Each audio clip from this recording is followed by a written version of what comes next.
네, 원한 쌓이는 원한. 이제 한자로는 다릅니다만.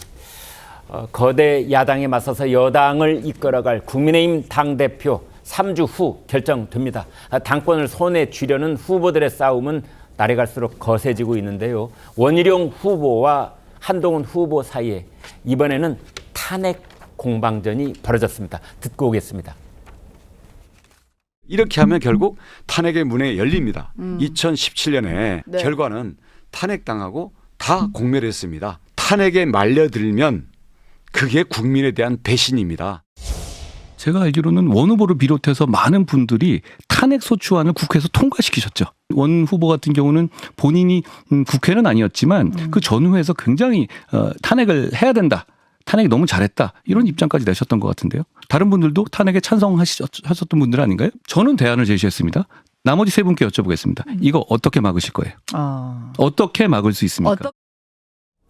네, 차재원 교수는 예. 이제 어제 오늘 또 뭐 주말 건너오면서 말이죠. 4명의 당권 후보들 중에 유독 원희룡 후보하고 한동훈 후보가 이제 크게 부딪히고 있는 그런 모양새인데 드디어 박근혜 전 대통령 시절에 탄핵 얘기가 다시 수면으로 올라왔어요. 네. 어떻게 봐야 됩니까? 저는 뭐 이러한 논쟁 자체가 과연 두 분을 넘어서 국민의힘에게 어떠한 그러니까 도움이 될 것인지 저는 좀 구계자 입장에서 고개가 갸웃거릴 수밖에 없는 상황입니다. 예. 사실은 뭐 두 사람은 뭐 불과 몇 달 전에 어깨동무하면서 같이 승리하자고 외쳤던 동지였잖아요. 그리고 인천 계양을 그렇죠. 선거구에서 그러니까 말이죠. 이 지금 진행되는 양상을 보고 있으면 이 두 사람이 지금 여야 편을 나눠서 네. 대선 경쟁을 하고 있는가라는 착각이 들 정도로 지금 사실 한 당의 전당대회 모습으로 봤을 때는 조금 정치적 검도를 넘어가는 수준이 아닐까라는 생각이 든다는 겁니다. 앞서 네. 우리 그 신문 보면서 뭐 김종인 전 비대위원장이 그런 이야기 했잖아요. 네. 전당대회 끝나고 당의 정상적인 운영이 힘들 것 같다라고 예. 이야기했는데 제가 봐도 상당한 후유증이 예상된다는 겁니다. 사실 이 전당대회가 뭐 소위 말하는 뭐 민주주의 축제가 아니라 너 죽고 나 살 자식의 일종의 사생결단식 싸움이 되고 있다는 것이죠. 그렇기 네. 때문에 상당한 아마 후유증이 있을 수밖에 없다는 것이고 또 하나는 제가 이 상황을 보면서 떠오른 것은 10년 전 상황입니다. 10년 전에 여당이 새누리당이었잖아요. 네. 그때 2014년 전당대회 때 유력 후보가 2명이었거든요. 김우성 후보와 서청원 후보였는데 네. 당시에도 이 소위 말하는 배신의 정치 프레임을 갖고 아주 공방이 크더랬습니다. 네. 당시 그 1위를 달리고 있었던 김우성 후보가 소위 말하는 지금으로 치면 어대김이죠. 네. 그러한 이 대세론을 허물기 위해서 서청원 후보가 들고 나왔던 것이 결국 박근혜 대통령과의 관계였거든요. 네. 당시는 옛날엔 친박자장이었지만 이명박 정부 때 탈박해서 결국 저쪽 편으로 손을 잡은 거 아니냐. 네. 결국 앞으로 배신할 거 아니냐. 아하. 그런 식으로 해서 그 공방이 진행됐고 결국은 김무성 대표가 이겼죠. 네. 김무성 후보가 그러니까 대표가 됐지만 그 뒤에 진행사는 우리가 다 보았잖아요. 봉숭악당으로 진행되다가 2016년 총선 과정에서 결국은 옥새를 들고 나르시아 파동이 돼서 결국은 새누리당이 일당 지위를 잃어버리고 네. 그것이 그의 가을에 있었던 최순실 국정농단 사건과 맞물리면서 대통령 탄핵으로 가서 보수가 개멸적인 이 지금 하나의 붕괴를 받는 그러한 사태까지 빚어졌잖아요. 차 교수님이 보시기에 그러한 상황이 데자뷰처럼 다시 다가오고 있다. 이런 예감을 갖고 계신 겁니까? 저는 그런 생각이 들 정도로 네. 좀 아슬아슬한 모양새로 진행되고 있는 것이 현재의 국민의힘 전당대회 상황이 아닐까라는 오늘 생각이 아침 듭니다. 국민일보를 보니까요. 차 네. 교수님도 직전에 말씀을 해 주셨는데 지금 이제 원희룡, 한동훈, 원희룡 두 사람이 두드러지게 부딪히고 있는 것은 현재의 권력과 미래의 권력의 대리전을 치르고 있기 때문이다. 이런 말을 했더라고요. 그렇죠. 그런 측면이 분명히 있는 것이죠. 앞서 제가 2014년 상황도 이야기했지만 당시 김무성 후보가 사실은 이 차기 대선 주자 1위였거든요. 네. 그렇기 때문에 그때도 미래 권력과 현재 권력의 싸움이라는 이야기가 됐었는데 네. 사실은 이런 식의 미래 권력과 현재 권력의 충돌은 여러 번 있었잖아요. 그럼에도 불구하고 이러한 상황이 어느 정도의 나름대로의 정치적 검도, 선이라는 게 있었는데 이거 자체가 지금 상당히 지금 넘어가고 있는 상황이 아닐까라는 그러니까 지금 생각이 든다는 당권을 놓고 경쟁을 벌이고 있는 네 사람 후보들 중에 2027년에 대선 경선을 벌일 두 사람 뽑으라면 한동훈, 원희룡일 것이다.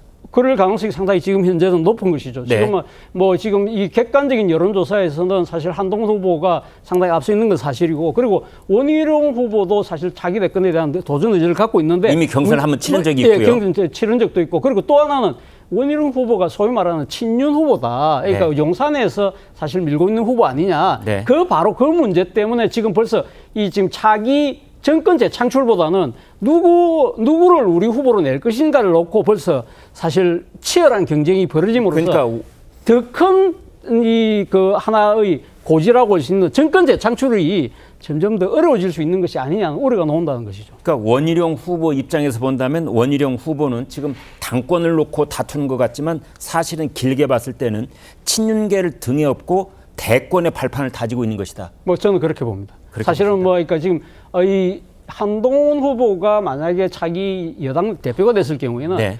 차기의 그러니까 지금 여덟건의 대선 주자가 한동훈이 될 수밖에 없다는 그런 우려를 아마 지금 용산을 비롯해서 친윤계들이 갖고 있고 이건 어떤 식으로 막아야 되겠다는 생각들이 이런 형태로 나타나는 것이 아닐까라는 생각이 든다는 겁니다. 네, 앞서 원희룡 후보가 쏘아올린 불출마 진실 공방이 있었습니다. 원희룡, 한동훈 두 사람이 맞붙었는데요. 불출마 도대체 언제 무슨 약속을 했다는 건지 지금부터 들어보겠습니다. 한동훈 장관도 당시에는 총선 패배의 책임 때문에 나갈 생각이 전혀 없다라고 명시적으로 또는 그것을 전제로 모든 이야기를 했고요. 선배님도 뭐 그걸 바보가 아닌데 그걸 나갈 이유가 있겠냐라고 얘기를 했습니다. 그래서 그냥 묵시적으로 그걸 전제하고 그에 대해서 더 깊이 얘기는 안 했고요.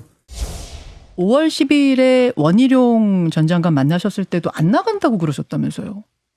근데 저는 그거 좀 의아한 게요. 네. 그냥 고마워. 그분이 저한테 그분은 굉장히 열심히 도와줬잖아요.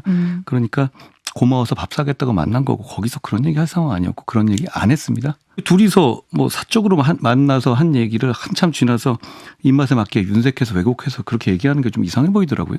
저희는 그런 거 서로 상의할 사이는 아닙니다. 그리고 그때가 5월 초인데 무슨 전당대회까지 얘기를 하겠어요. 네, 전지현 변호사께요. 근데 한 사람은 명시적으로 얘기를 했다. 또 한 사람은 전혀 아니다.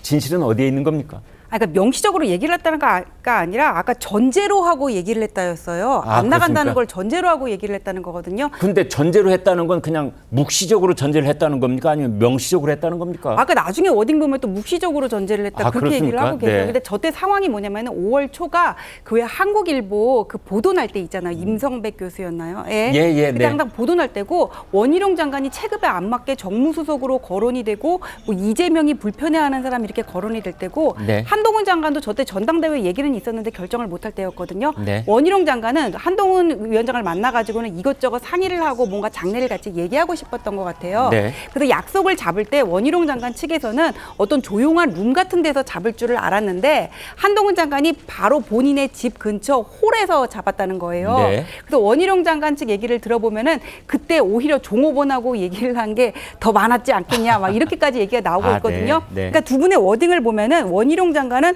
최소한 상의나 통보도 해야지 그러면서 안 나갈 것처럼 해놓고 그러고 얘기를 하고 있고 한동훈 장관은 얘기할 상황이 아니었고 그 상의를 할 사이도 아닙니다 이렇게 얘기를 하고 있거든요.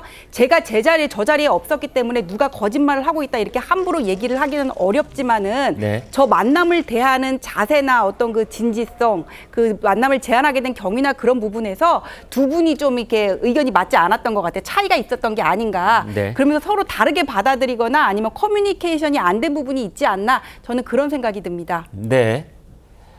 이런 상황 속에서 여러분 기억나실 겁니다. 원희룡 후보는 이제 지난번 대선 국면에서 그 당시 이준석 당대표와 그 당시로서 그 윤석열 후보 얘기를 놓고 그때 아주 좀 볼썽사나운 그 워딩이 하나 있었습니다. 뭐 정리가 될 거야 이런 얘기.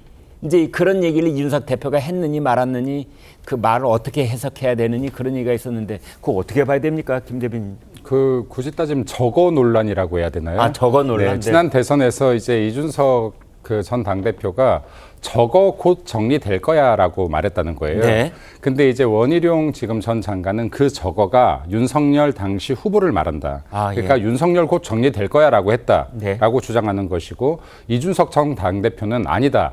여론조사 결과를 보고 나면 당내 갈등들이 정리될 거다라는 취지로 말을 했다라는 거예요. 네. 그럼 둘이 같은 내용으로 전혀 다른 기억을 하고 있죠. 지금 원희룡 전 장관과 또 이게 한동훈 전 위원장 같은 경우도 둘이 똑같은 상황에서 다른 기억을 하고 있는데 네. 이거는 저보다는 전문가들의 견해를 좀 말씀드릴게요. 네. 이게 뇌과학자들이요. 예. 기억이라는 것은 입력, 저장, 출력 세 단계를 거치는데 이 중에 하나만 약간 틀어져도 전혀 다른 기억을 만들어낸다라고 아, 합니다. 네, 네. 그래서 실제로 기억을 지우는 것보다 기억을 조작해서 만들어내는 게 훨씬 쉽다라고 뇌과학자들이 이야기하고 있어요. 네. 이 말은 뭐냐면 정치인들이 둘이 만나서 나눈 얘기에 어떤 게 진실인지 제가 볼 때 중요하지 않다. 네. 아, 그렇습니까? 불과 네. 2달 전 얘기인데. 네, 그렇습니까? 중요하지 않다. 왜냐하면 이게 뭔가 중요한 쟁점 사안이 아니고 이 두 분이 똑같은 사항을 각자 편의대로 기억했을 가능성이 있을 것 같다. 그럼에도 불구하고 중요한 것은 두 분 다 지금 현재 당대표에 출마를 하셨다는 것이 중요한 것인 것 같고요. 그리고 두 분 다 대선의 뜻이 있다는 것이 중요한 것 같습니다. 제가 여기에 방송에서 본 방송 외에도 타 방송 어딜 가도 같은 말씀을 드렸는데 어떤 분이 대통령 후보가 되든지요. 우리가 정권을 재집권하기 위해서는 윤석열 정권의 성공이 반드시 담보돼야 된다는 이야기를 했는데 어떠한 말과 행동들이 지금 윤석열 정권 남은 3년을 성공으로 이끌 것인지에 더 집중을 한다라고 하면 전당대회가 좀 더 합리적이고 그리고 바람직한 방향으로 흘러가지 않을까 생각됩니다. 네. 그래서 이제 말씀 뇌과학자까지 이제 인용을 하셨는데 사실은 우리 이제 일반인들도 그렇습니다. 두 사람이 만나서 이 얘기를 한참 하고 헤어졌는데 각자가 자기가 있는 곳으로 돌아가서 말을 전달할 때는 전혀 내용과 문의와 빛깔이 다른 그런 얘기를 할 경우가 얼마나 많습니까? 그래서 써놓는 거지요. 너도 읽어봐, 나도 읽어보고 오늘 우리가 나눈 내용은 이런 거야. 이런 이제 작업을 하는 이유가 바로 거기에 있습니다. 그런데 지금 이제 원희룡, 한동훈 두 사람이 만났던 곳에서는 뭐 메모를 해놨겠습니까? 그냥 말로 하고 듣고 끝났는데 이제 서로 다른 그런 얘기가 지금 부딪혀 있는 셈입니다.